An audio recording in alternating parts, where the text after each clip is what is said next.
Good afternoon and welcome to this week's edition of Entrepreneurship Matters. My name is Alicia Wilson, and it's my pleasure to introduce you to two of the sweetest entrepreneurs I know, Robin Holmes and Michelle Diggs. Let me set us up for the conversation, but invite both of these wonderful women onto the screen, and we will then get started into our conversation. We know that successful entrepreneurs, successful businesses do not start in a day. It takes a long-term commitment, a lot of grit, sometimes multiple failures to make it happen. And these two women are no different. Michelle Diggs, invited both of them on the screen.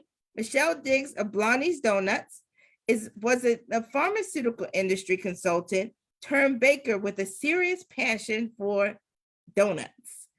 She learned the time-honored tradition of baking from her grandmother and mother, spending countless hours at the kitchen counter. Growing up in a traditional Southern family, food was the center of daily life, from holiday gatherings to life celebrations and even funerals.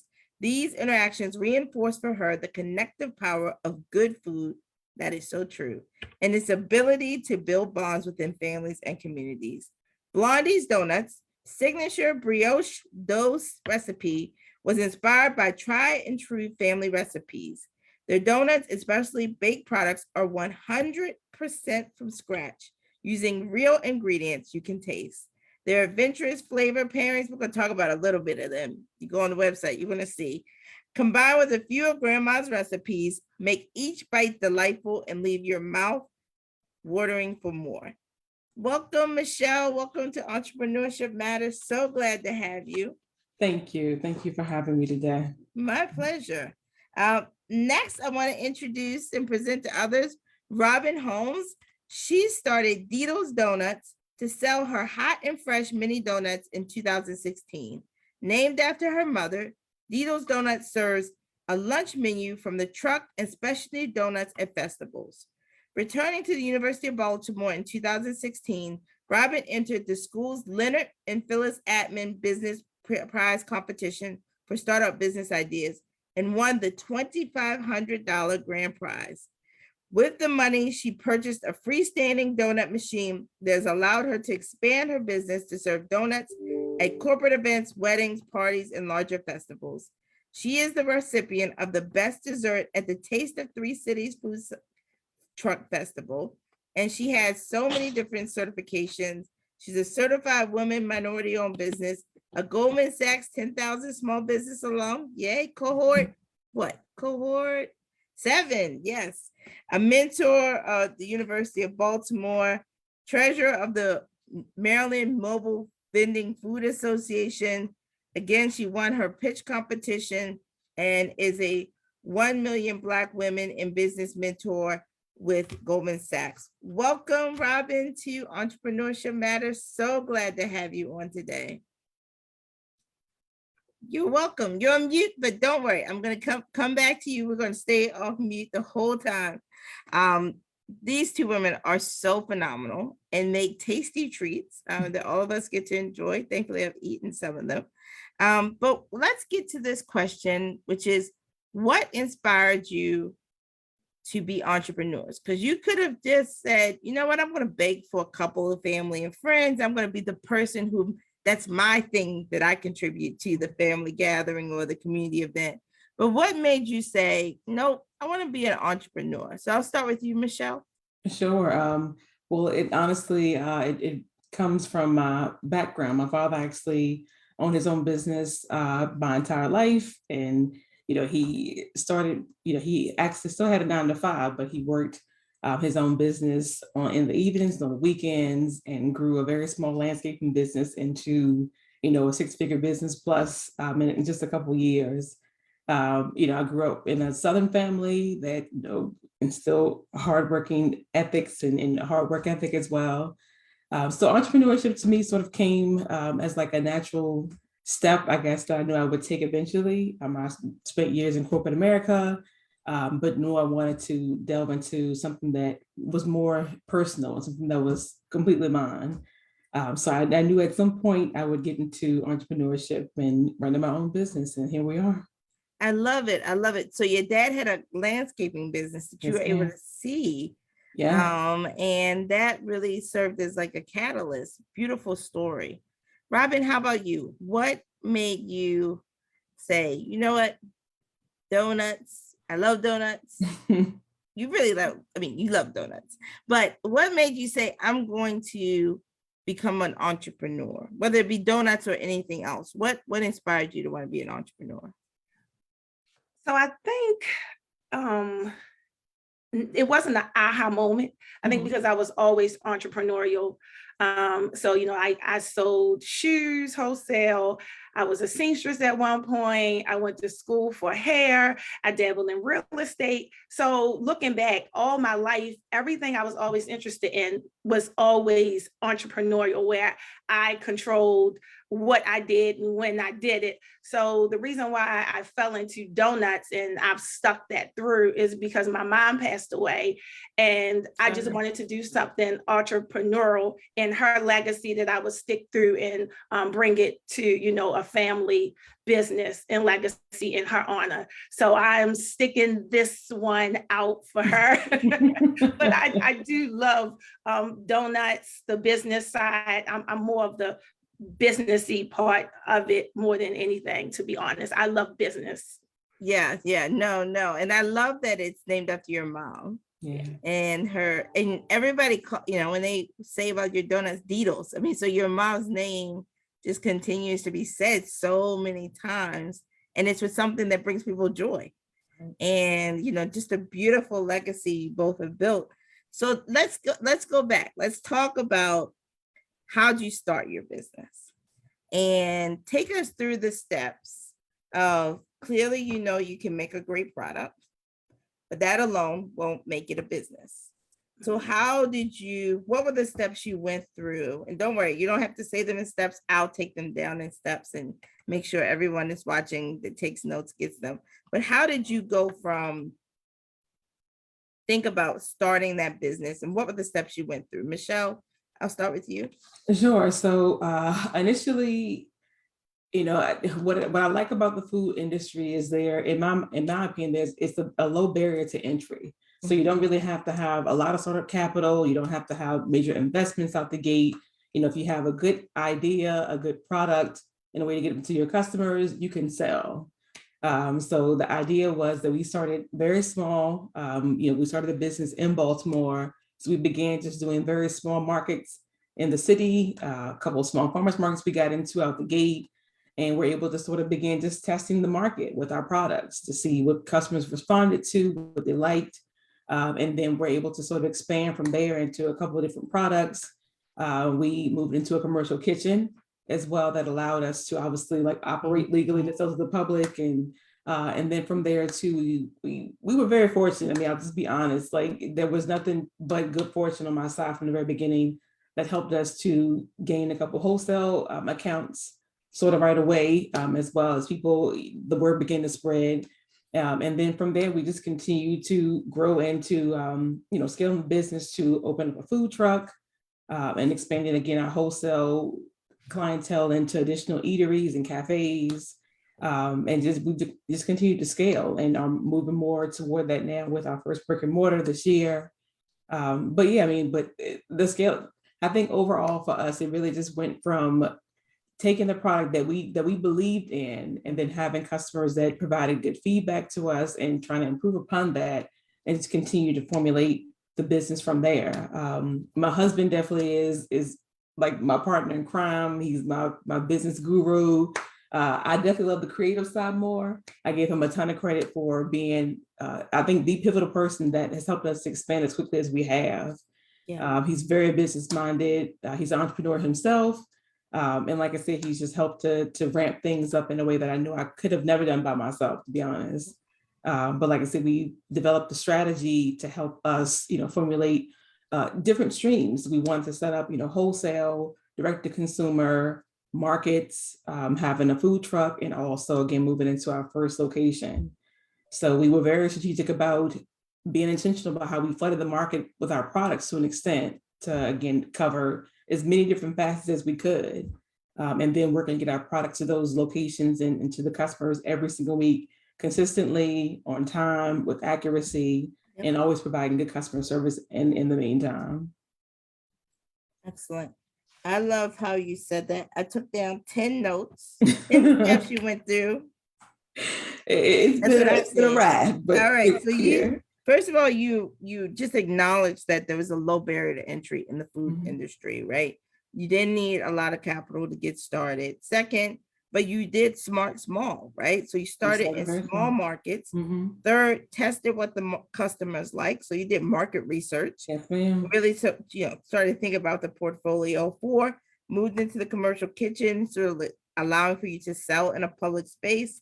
5th, gain wholesale accounts, which probably allowed you to scale from hand to hand to forced us to scale full. very fast. Yes, ma'am. And then you went from eateries to cafes. Number 6, 7th, first brick and mortar. Congratulations on that Thank this you. year. Thank you. 8, I would say I would describe it as process improvement. So you tried things, you kept doing process improvement. 9, I love how you acknowledge your business partner, that you're creative and he is the maybe the not creative. He's creative, but in a different way. In a different way, yes. But you all complement each other. Yes. And then 10, really flooded the market. And I love how you talked about being consistent and having a being accurate and having a great product being really the cornerstones. Love all the points you made. Thank you. Robin, how about you? How did you go from we're gonna make hot donuts Mhm. with my mother's legacy to I ate your donuts last week. I feel like I ate them on Thursday. Maybe I ate them 2 days in a row. I probably did eat 2 days in a row. So how did you go from that idea to doing corporate events? So there's 2 facets to how I started. So it's how I started the truck and then how I started just the business side of it. So originally I found a mentor through my school, and I did the business plan and I did the research. I went to the company that made the machine. I interviewed with them to make sure that if I give up my life savings, this is something that I'm really comfortable with, because I knew this was going to be like really sentimental to me, of great value, because for me, there was no plan B. This was the plan. So I covered all those grounds, did the business plan and all that stuff. And then once I acquired the truck, did the licensing. That's the part of actually starting the business. So I went and got all of the license, did my HACCP plan, got the truck outfitted, did all the inspections. That was quite a task. That was more of a task than actually putting the business together before it was born. So that's pretty much how I brought everything together on both sides. Excellent. I took down five points you made. There's a lot in the 5 points you made though. 1, really critical, you found a mentor and had someone guiding you. I'd never heard this before. So I kudos to you, because you have a follow through and a depth that I just have not heard of. You went to the manufacturer of the machine to talk about how you making these donuts. I've never heard anybody doing that. And I love it, because you just have a seriousness about you in terms of wanting to really understand the business you're in. And somebody might do that for what they might think of as like highly technical, but this is technical. And I love how you did that research. 3rd, you acquired the truck. And then 4th, got all of the licensing. Just such great, both of you and Michelle talked about, you're not just making donuts, you have licenses and regulations that you're complying with in order to be able to produce donuts, right? And so really being thoughtful and cognizant of that and making sure you have all of your paperwork in order, and then getting the truck outfitted and then building the clientele. Love how you just took us through step by step. And so somebody asked on this on Facebook, which is, we got a lot of people. We got a lot of people watching. Somebody said, love me some Blondie's donuts. So thank you.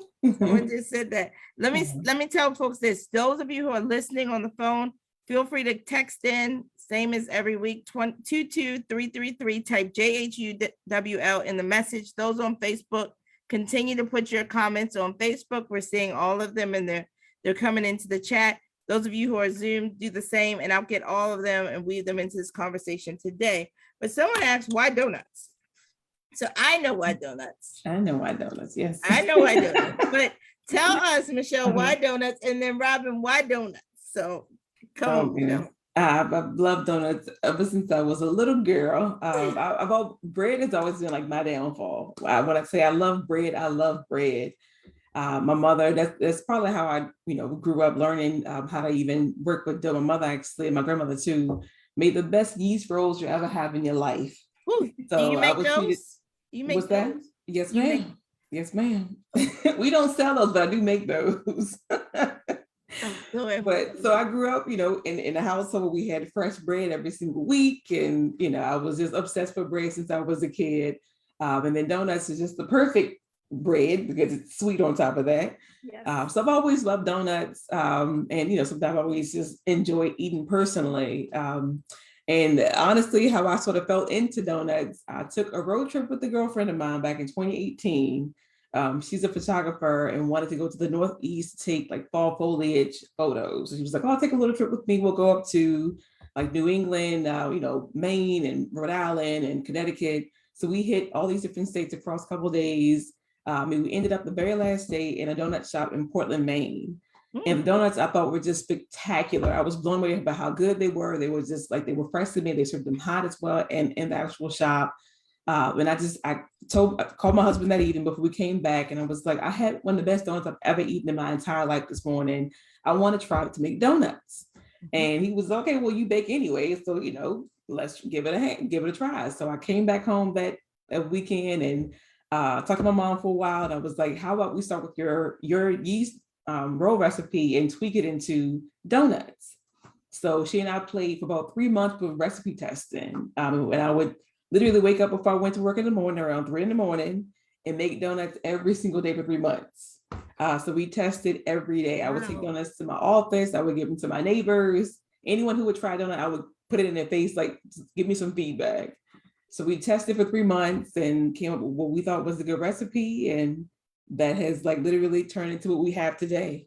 But I was obsessed with finding what I thought, what I wanted to create was the perfect brioche donut recipe. So we strived for months and months and months to get that perfect recipe. And here we are today. I love it. I mean, I love most people don't get to see the behind the scenes or hear about the story where like you making donuts at 3 a.m. before you go to work. I was determined to get that recipe together. I love it. I love it. How about you, Robin? How did you come up with why donuts? I think this is so awesome because she's like the opposite, but we're both in donuts, because I'll be totally honest, and this might sound crazy, but I'm really not a donut person. Mm-hmm. And people are like, what? And I'm like, no, I do donuts because I researched it and it was great profit margins and it didn't require a whole bunch of people to run it and do it. And it was scalable. But I love food. So I know a good product. And I know if you serve somebody something, good customer service, is hot and fresh, right. It's a recipe for success. So for me, that's why donuts. Because like people say, but what's your favorite donut? And I'm like, I tell everybody it's the one with bacon because I love meat. Now this is the catch to it. If I went and put my whole life savings down on the machine, then that speaks volume, because if a person that's not even into donuts put their life savings into a product to bring it to the market, then that means it's great. Yes, I love it. Somebody just said congratulations to both of you. Thank you. Robin, I didn't know you were a Mervo Mustang. Yes. I'm a Mustang. Oh, yeah. And you be alone. No, y'all getting a lot of shout outs. I'm gonna weave them in. I couldn't let that one go. But I forgot, Alicia, can I say one last thing? Because I'm more so on the business side of this. And I know the pandemic A lot of people started businesses from hobbies and passions. But the one thing I always want to express to everybody is that please do your numbers with any business that you do, because if not, you're just going to have an expensive habit. And that's the one thing my mentor, it got frustrating at one point, because every time I would meet with him, he would always test me about the numbers and my target market and my competition. So he just wanted to make sure that I had a business and not an expensive hobby. So true. It's so true. And you know, one of my friends who started a business, well, started an enterprise and then came out of it, said, you know, you have to really be sure you aren't creating a job for yourself and the boss doesn't pay that well. Absolutely. Or if you're making a business. That's two different things, right? Absolutely. You can make a job for yourself and it may not pay very well, or you can make a business. And so I love how you just talked about the numbers. And I think that also goes into this other question that someone texted into us, which is, you all left something, another career, another enterprise, another venture to become, I would say, donut queens. So what made you feel confident in taking that professional pivot? Someone just posed that question. So how did you, that's confidence, right? Because you were making money doing something else, but you pivoted and you became an entrepreneur. What made you confident about that? Michelle, and then Robin? Sure. So I don't consider myself, I've always been a risk taker, I feel like. And when I believe in something, I go for it 1,000%. I've always, just had confidence in my abilities and what I feel like what I can put forth. And like I said, when I said my mom's always told me that when you set your mind to something, you're going to do it. And I've always been that kind of person. And like I said, I got to a point in my professional career where I felt stifled. My growth had sort of stunted in a way, and I was not feeling fulfilled anymore in my career. I needed a creative outlet I was always in the sciences, and it's very black and white. I love science. I'm a science geek. I will always be a science geek, but I needed something more. And I kept trying to search for what that more looked like and what it, how it formulate in my next, what I call my second act in my life. So it, donut sort of came around as the idea that I would pursue. And like I said, my husband, again, was my biggest supporter to tell me, take the leap, give it a try. It actually might work. And that's exactly what I did. We just went forth, like I said, full board, no holds barred, decided to just put everything we had into it. And here we are. I love it. I love it. I love it. How about you, Robin? What made you confident? And clearly you worked the numbers. So you might have and you went to see the manufacturer. I'm gonna ask you offline. How did you find these people? But go ahead. What made you confident in making this pivot? Because I know it was in honor of my mom, and I love it. Her passing from cancer, but it was the way that her job didn't acknowledge her, and her work ethic was just out of this world. And because of that hurt behind that, I just said, I'm not working for corporations no more who don't value if you don't show up, and they don't realize that you didn't show up because you're terminally ill and you'll never return again. So that right there for me was the passion that I knew this was going to succeed in her honor. Yep. Yeah. And I can just say my heart goes out to you. I'm lost to your mother, but clearly she'd be so proud of you and turning pain into passion and passion into profits. Absolutely. Right. So that's the I like that. That's the you can use it. It's free. I just came up with that. Giving it away for free. So let me stick with you, Robin, then we'll go to Michelle. So how did you navigate pricing your goods? Because how did you think about, of course, what's your price point? And that's a question that came in on Facebook. And what advice would you give to people who are trying to navigate pricing for their goods? I've seen a lot of Facebook groups where, people give advice from all over. And what I try to think about is you got to be mindful of where you are. So what I would charge for donuts might not be what they would charge in Portland or California. So you have to see what the competition is doing, but you also have to see what it costs you for your ingredients. but people are going to buy you, not the product first. So, they will understand if you're a small business and you maybe have to charge a little more than Dunkin' Donuts, because I believe I'm selling you donuts, but I'm selling you experience. Like my brand is fun, it's outgoing, it's happy. That's more so what I'm selling you. The donuts, yes, they're going to be delicious.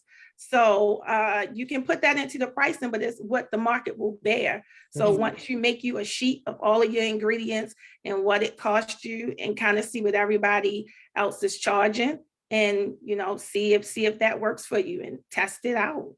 Yeah, no, I love that. And last week we had two entrepreneurs on, and she gave this quote, which was, when you're buying from, when consumers purchase from a small business, they really want to know the owner. Right. And the product is a souvenir. Mhm. So, like you just said, they're buying you. Like every time we talk about Dito's Donuts in this office, we say Robin. Right. Right. And then Michelle, don't worry, we're gonna order a lot. We order a lot of stuff over here.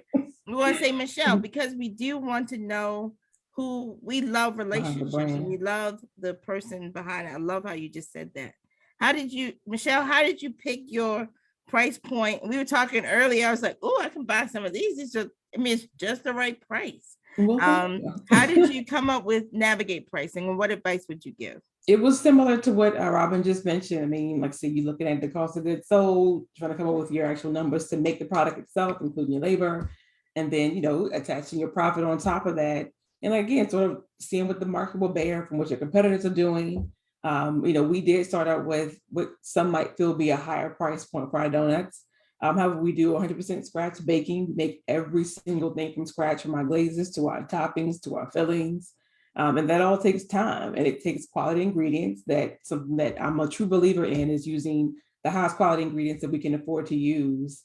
Again, I grew up in a house that everything was made from scratch, and that's what I believe into my core. Yeah. So we attach the price that, sort of provides that additional experience. We do not provide a Dunkin' Donuts style donut or product, and we let customers know that as well. I live in an area that has a Starbucks and a Dunkin' Donuts side by side. They both have lines around the building in the morning.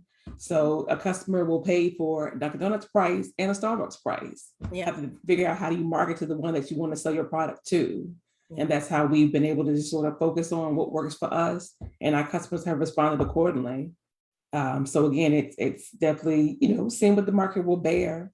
And again, I think once you understand your target market, then the price sort of becomes an afterthought. I mean, you provide an experience to your customers that they know that they can't find anyplace else, and they will pay the price. And then also refer their friends and family to buy from you too, which is what we've been able to, also take advantage of. No, you're so right. They'll pay the price. I actually see my hairdresser in here, and I'm telling you, she spends more money on food, but it's because she loves, not talking about you. Nobody knows what I'm talking about. But she loves good food. I mean, I love good food. I'll pay for good food. And especially if like quality products. Right. And you're right. They pay. We never thought people would pay $5 for a cup of coffee, but they pay it every day. Every day they pay $5 for a cup of coffee. And so you're right. Once people get to know your product, they get to know what the quality you're giving, you can set that price. Let me ask this question, which came in, which is, what is the most challenging part of being in the culinary industry? Is there something that is challenging people don't understand that about being in your industry? I'll start with Robin. I would say I'm mobile, so it's very challenging for me to, I would say, have a consistent kind of product when you inside of a small place, and given the heat, the weather, the humidity, and all of those facets. To me, that's just the most challenging part of it, as far as the baking aspect of it. for me. In the temperatures, like people say, well, why you don't come out in the winter? Well, me trying to squeeze chocolate out in 30, 40 degrees weather to go True. with a Does not donut. work. And then the temperature of the batter is supposed to be a certain way. So I'm mad because they aren't coming out the right way. It'd be a struggle sometimes, y'all. We get it done. Yes, no, you made up a point. I didn't even think of that, right? I'm thinking like, oh yeah, your chocolate, if it's too cold, you are in trouble. And your batter does have to be a certain temperature, or Yeah. it won't cook properly. Right. I love you that just giving that insight. How about you, Michelle? What's like something people don't realize the challenging part of being in the industry? I mean, honestly, one of the biggest things for us is just, well, for me, anyway, you wear a lot of hats, and that's, I think, with being an entrepreneur in general. Again, I have a great business partner, and he and I tag team a lot of things that we're responsible for, but you still have a lot on your plate. You don't have the infrastructure or finances to maybe hire, 8 people to do every single thing. So it falls on you, so you're having to wear the hat as the person coming up with new recipes and, tastings with wholesale clients and doing a meeting with the couple for a wedding coming up next weekend. And, it's all the things. To me, it's having to wear many, many hats all the time, every single day.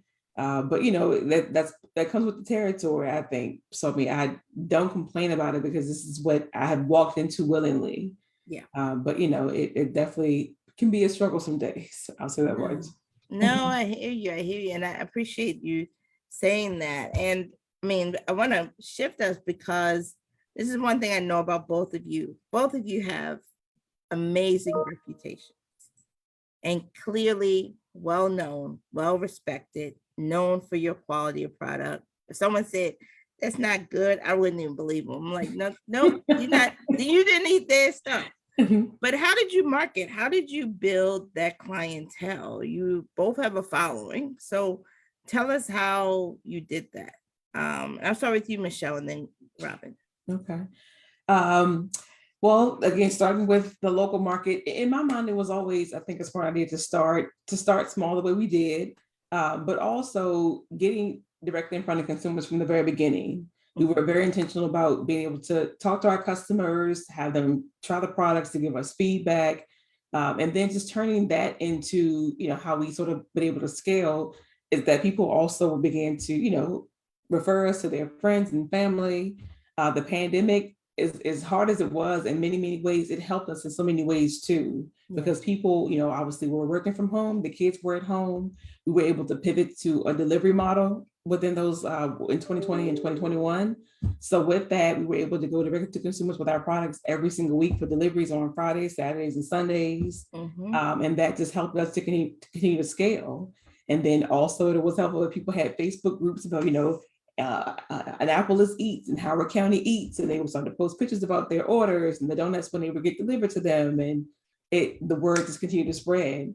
But it still comes back to being able to have some kind of ability to connect with your customers, whether it be through online sales or at a farmer's market. The customer service to me is paramount. And if you do not have the customer service and the ability of people to not just get a good product, but feel good when they also get to meet you or get to experience the product itself, that goes a long way. But I think it still comes back to having like that connection in some way, whether it be through online with deliveries and then direct to consumer with the market. It all just boils into, I think, success overall.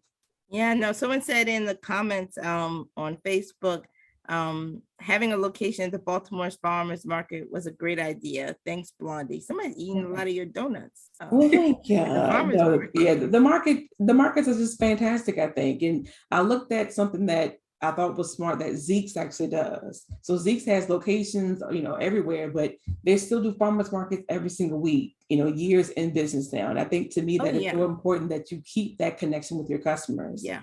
Yeah. I mean, I think it's a driver, right? So you have the brick and mortar, but how do people distinguish you? Well, you meet them where you are. So, Absolutely. I think even Robin, like your food, like your ability to be mobile, to meet people where they are.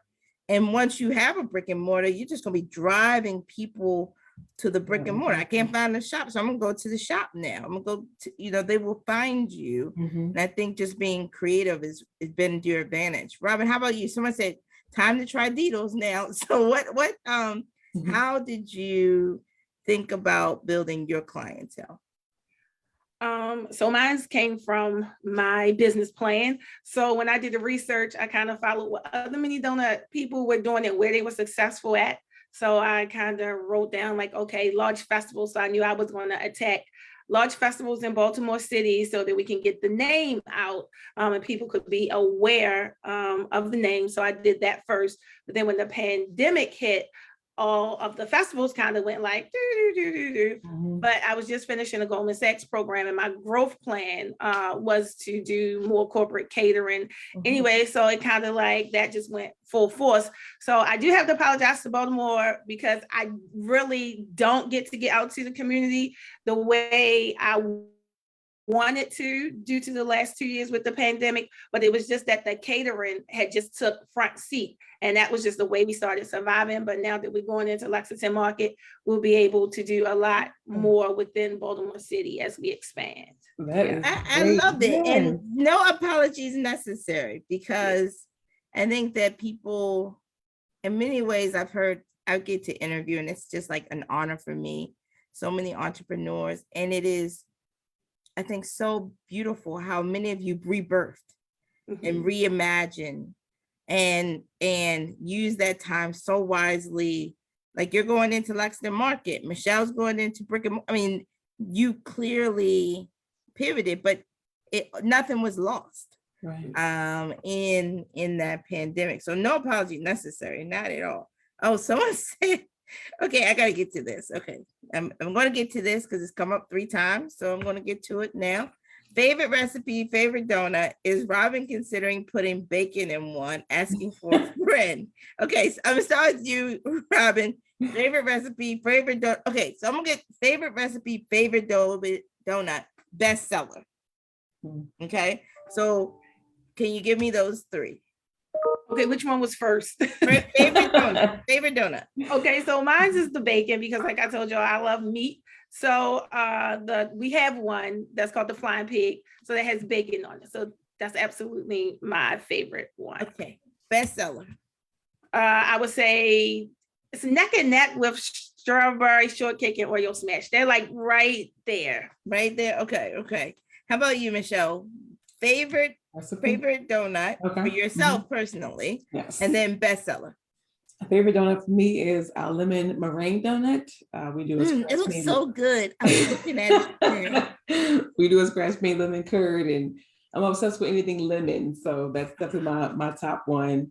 Bestseller for us, to be honest, it's neck and neck between our honey dip, and we also do a snickerdoodle donut as well. And I have to do a shout out to the lady who makes our snickerdoodle brittle, Natasha. Oh, brittle. Yes, we've had her on here. Yes. Okay. She actually makes our brittle for us. We use our own glaze, but we top it with her candy, and it is absolutely one of our best sellers. People love it. So thank you, Natasha. Is the truth. Yes, Natasha's been on here. She is someone we buy a lot from. So yes. That's where I started. Actually, we started. I'm at her commercial kitchen. Oh, really? Oh, wow! Small world. Absolutely. She's been like such a blessing to me. So yeah, I love Natasha. Oh, that's so, yeah, we love her too. So someone said your institutional clientele. And so you talked, Michelle, about like wholesale cafes. Robin, you talked about your corporate clients, how you were able, that really took off. Someone asked, how did that factor into your growth plan? And how did you get into the corporations, and how did you get into sort of these large scale orders? Can you give us a little bit of insight into that? I'll start with Robin, then Michelle.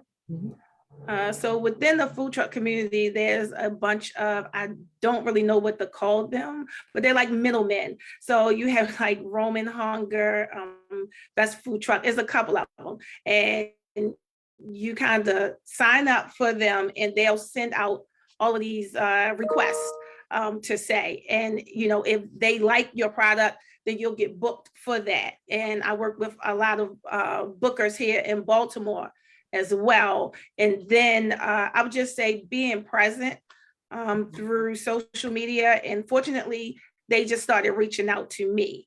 So that's when I kind of started doing a little research as to like, how are they finding us? Where are they finding us? And it's just having that presence, having that website, and, and them seeing you being active within your business. Yeah. I think most people don't know that there are some people who like actually source a whole bevy of vendors for institutions. And when you are the institution, what you have to ask for is, I want all Black businesses. I want all women-owned businesses. I want all those businesses that you bring to me to come from Baltimore. And they will bring you that for you. But if you don't ask for it, you'll get anything you want. So that's a really very great insight you just gave to everyone. Michelle, how about you? How did you build like being able to wholesale, go to cafes? Like, some of it came from just people, like she mentioned, reaching out to us. So we had a couple like smaller eateries that initially wanted to try our products in their locations, see how they would actually sell, thinking that they could, pair with some of their offerings, or if they had coffee service in the morning but didn't have any kind of pastries. So we started that way with several different places. And then the corporate side, we've done a lot of corporate catering with our food truck as well. And most of that really came from referrals. People that had us, even we've come out to other food truck events and they've had our products there, or people that have actually just ordered products from us through our website and worked at a facility or worked at a hospital or worked at a, McCormick and wanted to have this truck come out for lunch, or other corporate initiatives, and we were able to be invited to those. We really haven't, I'll be honest, we haven't tapped into a lot of those websites, like you mentioned, Robin, like Roman Hunger, and I've been really negligent on that part. I'll say we need to take advantage of those a little bit more, but right now most of our bookings just come from inquiries directly from consumers. I don't know if you know Kim Bryden. She does Curate Connect. Yep. She's the person. That's how I met a lot of businesses that I use to this day. We work with them a couple of different times. Annie Casey, and so that's there are great ones here in Baltimore that are really pushing forward some women-owned businesses, Black-owned businesses, local businesses, and I love that you just lifted that up. Let me ask this question, which came in on Facebook, which is what's the best advice you ever received? I'm also going to make sure Jackie sees if Oprah's watching. So if Oprah's watching, we'll get to the Oprah question. Don't worry. If she's not watching, that's okay. We'll skip it. She didn't come on last week, so I skipped it. But this week, if she's on, we're going to answer our Oprah question. But what's the best piece of advice you ever received about being in business? Was there a saying? Was there some like really deep thought that someone gave you, some advice someone gave you, and you're like, that is a whole word. That's something good. Michelle, how about you? What look like you? There was never, I hate to be like, there was never one phrase, one catchphrase, one anything. To me, it was really just modeling my father's commitment to customer service. My father has since passed away, but he had such a way to treat his customers that he never met a stranger. He would talk to anybody who walked up to his location, and just the connective power of treating people the way you want them to be treated. And just showing the ultimate respect for your customers, respecting their time, their money. So for me, customer service, again, comes back to being the cornerstone of what we do and why we do it. So that is the advice that I've received that's been probably the most pivotal to our growth, that's just providing excellent customer service. No, I think that's great advice. And being able to see someone model it is even more profound. How about you, Robin? Any piece of advice? Something that's happened, it's been really like that was a really great point. I have a few that like always keep in the back of my mind. But one was just always, which you always hear me say, is know your numbers. Because if you're trying to grow your business and you need to access capital, if you do not know your numbers, the conversation is not going nowhere. You could have the best whatever in this world, but unless you have the funds to grow your business yourself, you better know your numbers. That was one of them. And then you have to, once you realize you got something good and you are growing it, you have to start putting things in place so that you are not an employee of the business, that you actually can start running the business. Okay. So that's kind of like where I'm at, because I still love what I do, but I love the business side so much. Yeah. So I'm trying to let go. I know Blondie can relate to that. You know, I can hear an employee putting whipped cream on and I'm like, that don't look right. Bring it back, bring it back. It's not going out the window like that. It is a struggle. I'm with you. That's where I am, honestly. And my husband, to this, every single day I hear like, gotta let go. Right. That has been a struggle. Okay. Yes, it's your baby. It's your baby. And you know, everybody's like, you gotta start getting one foot out. So I'm like, okay. I love how you said that. You can hear how the whipped cream is going on the donut. And we say that is not how we do it. Pull it back. But you know, to your point, corporations do that, right? So they have a consistent product because the customer wants a consistent product. So your McDonald's hamburger, they've got it in a system. Like they got the 2 pickles on the top, you know, Chick-fil-A, same thing. Your bun's coming out the same way, the chicken's coming on there. All of that is, and that's a growth process. So I love how you just lifted that up. Yeah, you don't want that. Our whipped cream doesn't go on our donuts like that. Right. And so there's a system and a process that has to be employed to that. So I love what you just said. Can I also piggyback, sort of going back to the question about like one of the hardest things about running a business. I didn't even think about that till you just mentioned that. But that was something like as we moved into hiring staff and it going from me, you know, me being the one primarily doing the majority of it to having to train people. And how do you teach somebody something that you could do in your sleep, but then you have to put it on paper, you know, put an SOP in place, put a recipe book in place so that anybody can come behind you and replicate that. So your customer gets the exact same thing every single time. Yes. And, you know, having to go back, and it took months for me to actually have to write down every single recipe, and, you know, how we weigh out every ingredient, you know, it's a 2 ounce of this and 58 grams of that. That piece was very, very tough. And like you said, you have to have that consistency just so your customers get the same experience every single time. But yeah, that letting go was part of that, was to say, okay, if I write it down this way, can they do it this way every single time? Yes. But it was a real challenge for me. So I want to stay there with you, Michelle, on that topic, because someone just put it in the chat on Facebook with like, how have you both navigated building your teams? So they want you to elaborate a little bit more on the ability to let go. So of course, it's Michelle, it's Robin, y'all making the donuts, beautiful, making sure the whipped cream goes on right. At some point, somebody else has to do that. So how did you build your teams and the teams you have now? Were there things you look for? How did you think about that? So Michelle, I'll start with you and then Robin. So we centered around trying to find a team of people that had, you know, some culinary background. You didn't have to be a trained pastry chef by any means, but have some knowledge of working in the kitchen. I wanted folks that were service certified as well. And then just the ability to, you know, follow instructions, that, you know, you can read a recipe, you can, you know, take guidance without feeling, you know, criticized, or, you know, that you can sort of riding your coattails kind of thing. And then just being able to do training in a consistent way. You know, we try to have time when people first on board to, you know, train on the recipes, on how we do the actual days of production. And then, you know, can you replicate that tomorrow and then the next day and the next day? So it, you know, has to become sort of like muscle memory for everybody on the team. Yeah. But you know, it's been a process, and you know, I'll be honest, during the pandemic too, we had quite a bit of turnover. It was very hard to keep staff, or to keep people on board anyway. But you know, I feel like we have a really good training program in place now. and being able to hire other folks as well that are also able to train new staff. So it's not just me being the one doing all of the training, but being able to almost train the trainer essentially, so that people can be onboarded by others besides just myself. Yes, absolutely. How about you, Robin? So ours started as pretty much a family business. Me, my daughter, my nieces, nephews, her dad.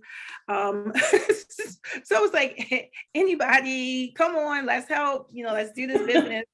And then I started hiring outside of the business, and it became honestly like we're like sisters, brothers, and cousins. So we're like one big family, to be honest. So they care as much about the business as I do. So when I do have to say, okay, listen, we need to tighten this up, we need to do that, we need to scale back on the phone usage, they don't take it as personal, because they feel the pride of ownership with the business as well, because they've been there from the beginning to see it grow, and they care about it. So it's not like they just wasn't hired for a job. Now they feel like they are really a part of the family, the Deedles family. That's a really great shift, because having an ownership mindset, that'll have you cleaning the stove a little differently, sweeping up a little bit differently, putting in the work, responding to customers, having an ownership mindset. So huge shout out to you for that and instilling that.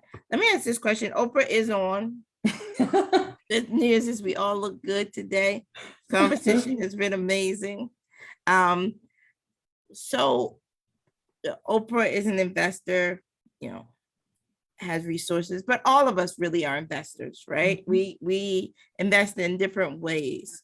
So what advice do you give to all of us, Ms. Winfrey included, on how we can be supportive of businesses like yours, and also engage in activity or action that allows for you to exist, thrive, multiply, expand, scale, grow? What are the things that we can do to be supportive? So start with you, Michelle, and then Robin. Oh, the broader community. I would say just continue to patronize local businesses. I feel like, there's a lot of talent here, a lot of talent in Baltimore, people doing amazing things. Just sort of coming into this, I guess, sort of society of creatives has been just inspiring to me, even to see people that have followed a passion and have stuck to it and are doing just some like outrageous things right here in Baltimore. So I just say continue to pour into people that are putting the work in, that are giving back to the community, that are trying to help the other community, providing jobs for local people that live right here in Baltimore too. That to me is so important, because that keeps that community thriving by pouring back into the businesses that are putting back to the community. That cycle just continues. Yeah. So the more we can support not just Black businesses, women-owned businesses obviously do, but again, just support locally, buy locally, spread the word, send something to a family member maybe in another state, have them spread the word where they live. But yeah, to me, it all comes back to investing locally, and then that to me is what pays dividends from here beyond. Yeah, no, I love it. And I mean, like one of the points you made, like you're buying your brittle from another local supplier, and this, it just has a chain reaction that the dollar is moving and circulating within the community in a really strong way. So really great point. Robin, how about you? Ms. Winfrey's on, a whole lot of other people on. What's your advice to all of us? I would just like to continue for all of the bigger businesses to continue to give us a seat at the table, to share our story, and continue to pour in us the programs so that we are more business savvy, more business etiquette, so that when we are in the presence of those people that can help grow our business, we are comfortable within our own skin. Because I know I wasn't comfortable for a long time. I tell people all the time, for like the first 2 years, I didn't show that I was a Black woman, to be honest. And over the years, because I thought that would hurt my business. And now that we are becoming to evolve and having more seats at the table and being given access to the education to learn more about the business, that in itself, if you give us the tools, we can grow our business. Just continue to keep giving us the tools so that, we can continue to grow and give that great product and customer service, like Michelle said. I Yeah, appreciate it. it's true. One of my good friends always says, if you give women, if you give diverse individuals the opportunity, they will excel every time. Absolutely. Every single time. They will beat expectations every single time. And so I love how you said that it's all about opportunity and platforms and utilizing platforms. And it's been a pleasure to have you on this platform today to introduce and reintroduce you to people on here. Let me make sure before I ask my final question, people know how to get in contact with you, all of the .coms and the ats. We're going to let each of you do that. Michelle, tell us, how do we get in contact with you, Blondie's Donuts? What's your website? All those things. The website is www.blondiesdonuts.com. We spell donuts all the way out because we believe in excellent dough. And then we also on Instagram always. I'm at Blondie's Donuts, on Facebook at Blondie's Dough. And we are working on becoming more active on Twitter at Blondie's Donuts. Also on LinkedIn, you can find us at Blondie's Donuts as well. Excellent. Robin, Dito's Donuts, how do we get in contact? So it's, www.diddlesdonuts.com, but it sounds like diddles. So it's 2 D's, not 2 E's, diddlesdonuts.com. And Facebook, it's the same thing, Diddles Donuts. Instagram, same thing, Diddles_donuts. Kind of the only Diddles out there. So once you start typing in DED, we're gonna pop up and you're gonna see that little logo, and there we are. Excellent. And let me ask you this. You are both, and I'm claiming this, your best days are both ahead of you. Like the great things that you have already accomplished are just a mere shadow of what is to come. But what in this moment are you most proud of? Like, what is the greatest accomplishment and you both feel as entrepreneurs? So Michelle, I'll start with you and then Robin. Taking something that was literally just a thought on a trip with a friend and turned into a successful business in just 3 short years. I never saw it coming as fast as it has come to us. But I'm so grateful at the same time. But yeah, it's just been the growth that we've experienced. And like you said, I believe, like you just said, that we have so much more ahead of us that we haven't even tapped into yet. I believe that to my core. I know that for a fact. Oh, yeah. So I look forward to what's to come for the company. I know, I am too. Robin, how about you? I think it's pretty much what Michelle said. I'd have never imagined in my wildest dream that I would have took it to this level. When I first started this business, I just wanted to park somewhere Monday to Friday and have weekends off. And my mentor was like, and what if that don't happen? I'm like, what do you mean? I'm running my own business. That's how I wanted to go. Well, I work almost every weekend. But it's awesome because what I thought it was going to be is even better. So I wouldn't have never thought that a person that had no business background, didn't know anything about baking or toppings or any of that, has come as far. And I always give that to the man upstairs, first. Thank you. Yeah, no. So proud of both of you. So proud and so grateful that we could have you on Entrepreneurship Matters today. And I hope you sell out from this show. I think you will. There's a lot of activity about this show. A lot of people commenting throughout the show. So I feel like y'all are going to have a lot of visitors to you in the coming weeks. And so it's been a pleasure to have you on. Let me wrap us up and then we're going to close out. Everyone, we're going to be back in a few short weeks. So we take a little break for summer, just to regroup, recharge, renew ourselves, but we'll be back in a few weeks with more Entrepreneurship Matters. Thank you all for attending. We also thank all of our sponsors, Johns Hopkins University, Johns Hopkins Health System, Hopkins Local, the Mayor's Office of Small Minority Women-Owned Business, Goldman Sachs 10,000 Small Business Program, and Bloomberg Philanthropies. Thank you. We'll be coming back with season 6, season 5, season 6. I don't know. Keep me honest. Season 5 of Entrepreneurship Matters. We'll be back in just a few short weeks, but thank you all for watching. Thank you, Robin. Thank you, Michelle.